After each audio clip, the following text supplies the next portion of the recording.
This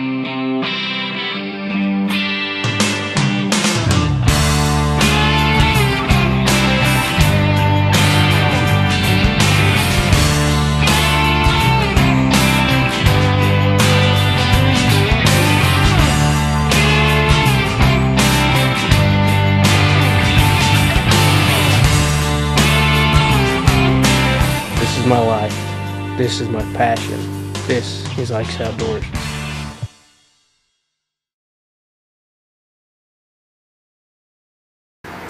Hey guys, Ike here from IkesOutdoors.com. Today I want to talk to you a little bit about how to obtain hunting permission. It's a very, very hard thing, and one of the most difficult things when it comes to hunting is finding a piece that you can actually hunt. Here in Missouri, we are lucky that we have quite a bit of public property, public land that we can hunt on. It's still, you're still hunting public land, so it still has its, still not great, still not perfect. Oklahoma, where I hunted for 20 years or 15 years, there was hardly any public land. I mean, if you didn't have private land to hunt on, you weren't hunting. So it made it pretty difficult, and this is something that my brother faced this year, was trying to find a piece to get permission on, or a piece to even lease. So that's what I'll talk to you about a little bit today.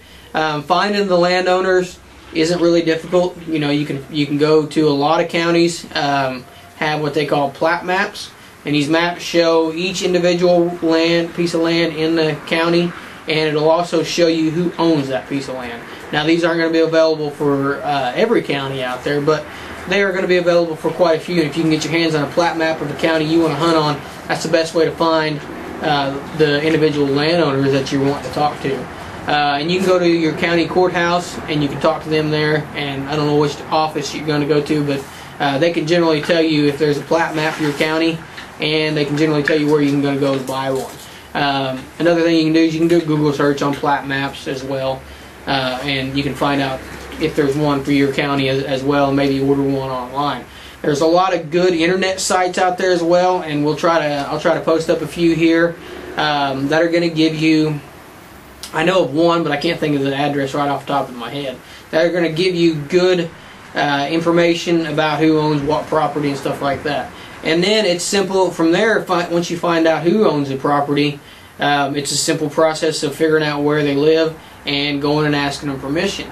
Now, when you go and ask permission, the way you present yourself is going to be a key factor of whether you're going to get permission to hunt or not. If I was going to ask permission, I would not be dressed like this. When I go to ask permission, I basically dress like I'm getting ready to go to church. I usually don't wear a hat. I usually wear, if I do, it's something a lot better than what I've got on right now. T-shirt, I don't wear a t-shirt. I wear a long sleeve button-up shirt or something that looks nice.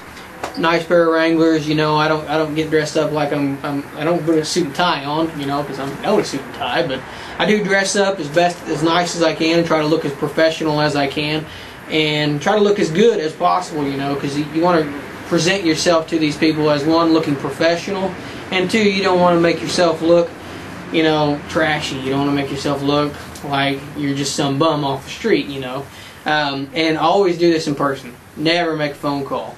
You might make a phone call and ask them, tell them, hey, I'd like to come out and talk to you. I don't want to intrude on, when would be a good time.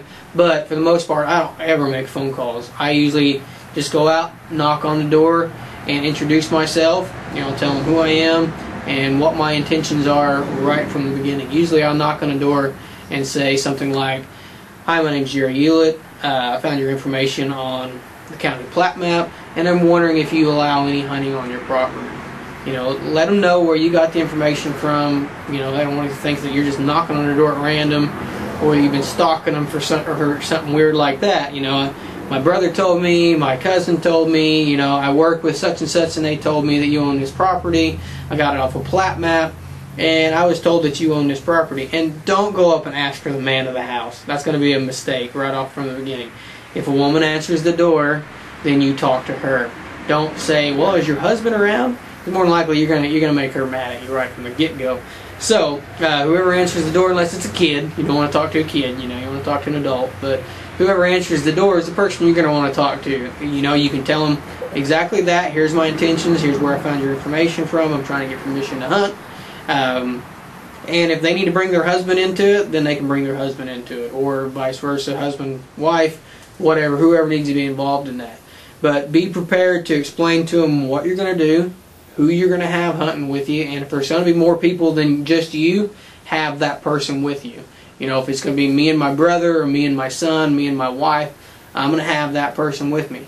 For the most part, I hunt alone, so it's not usually a big deal for me. So, but I go up, I present myself, tell them exactly what I'm wanting to do. Now, most of the time, these people are going to tell you, oh, we've got such and such person hunting it, we've got such and such person leasing it, and that's fine. If that's the case, then I've got business cards printed up with my name, my phone number, everything like that, and I'll tell them quite simply, hey, I appreciate your time. I'm not going to hammer them about it. I'm not going to keep on them about it. I'm just going to quite simply say, I appreciate your time.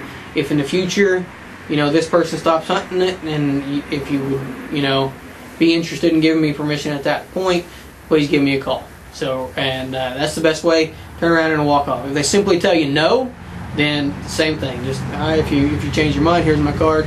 Please give me a call in the future if you're willing to let me hunt. And walk away and don't ever bother them again.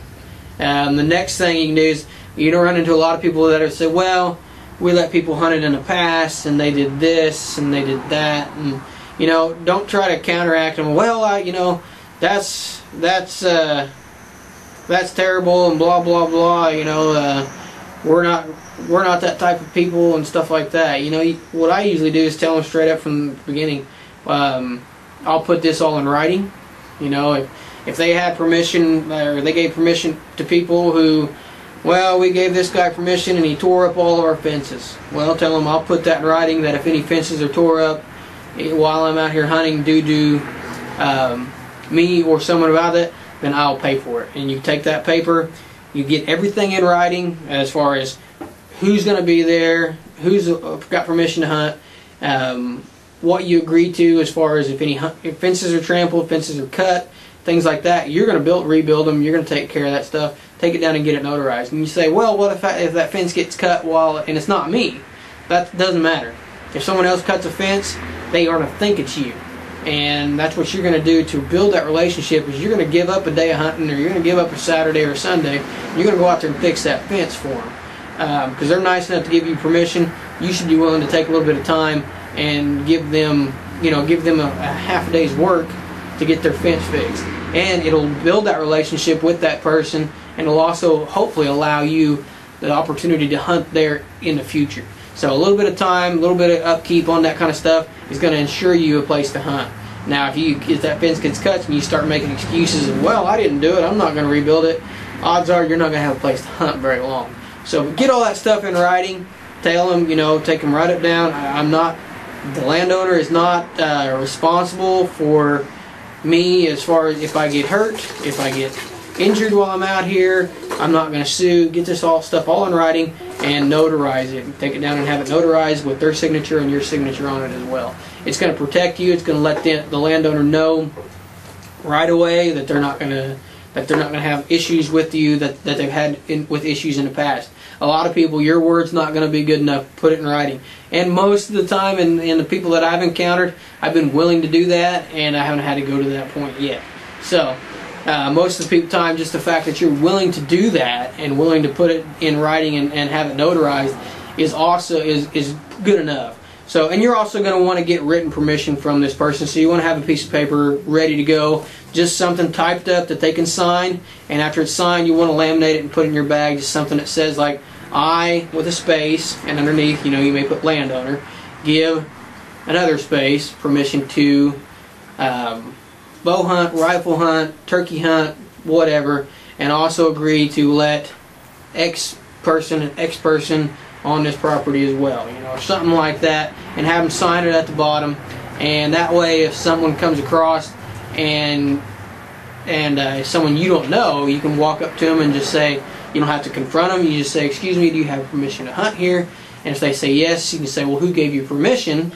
No, well, such and such. Well, that's not the person who owns this property. I have written permission from this person, and no one else is supposed to be in here, so I don't know you, please leave. Or take it to the extent of however you want to, as far as if the landowner wants you to turn them in, then at that point turn them in. So, that's how I go about trying to get permission from private people is just find their information online, present myself in a professional manner with something in writing saying I will not sue, blah blah blah. I will work for you for 20 hours a week or 20 hours a year building fences. I promise that if this happens, this is not gonna, put that stuff all in writing, and most of the time they're not gonna press it too far. Just the fact that you're willing to put it in writing is going to be good enough. So another good way to get permission if you don't have a plat map or anything like that is to try to find leases, and finding leases is almost the stuff as finding private property. You can hear about a few, but you can run an ad in the paper, you can run an ad in stuff like the Big Nickel we have around here, which is just a strictly classified paper. You can run ads in there. You can put up ads, flyer at sporting goods stores, coffee shops, feed stores, Walmart, any place like that that'll let you put up a banner or a flyer. Put that up and just tell them, that we're 4 or 5, whatever, responsible hunters looking for X amount of land to hunt, and we're willing to pay for a lease. Please contact us at whatever your number is, and then you'll get a lot of hits that way. And put that up anywhere where farmers are going to be. Farmers, ranchers are the people that you're looking to get permission from most of the time. There's some landowners who don't farm and ranch, but most of the time it's going to be the farmers and ranchers that you're going to be dealing with. So you can put that kind of information out there anywhere where farmers and ranchers are going to be meeting, coffee shops, feed stores, any place like that. You never know, somebody may just see it and go, well, I'd like to make a little bit extra money, and they may end up leasing their property out to you. Another way to find property to hunt is another type of lease, and it's a hunting club. I'm a member of a hunting club, CNL Outdoors, and we'll put a link to their website right here for you. And I tell you, there's a lot of positive things about being a member of a hunting club. The way our club works, I don't know how it's going to work everywhere, but the way our club works is we're part of a network of these hunting clubs, and if I go someplace else, I can get on these other hunting clubs. So if I want to go to Nebraska, Missouri, or I'm in Missouri, but if I want to go to Nebraska, Iowa, someplace like that, I've got access to these other hunting clubs' properties. And another cool thing about it is a lot of the places that I go hunt, there's already stands set. So I don't just have, I set my own stands a lot of times to take my climbers, to take my pinups. So I don't just have my gear, as far as stands available. I've also got the club's stands to use as well. And a lot of these are set up by Levi, the guy who owns the club, and Levi knows what he's doing. There's not been a stand that Levi set up that I have looked at and went, God, why did he put that there? Most of them are in really good positions. So I've got access to their stands as well as the stands that I want to set for myself.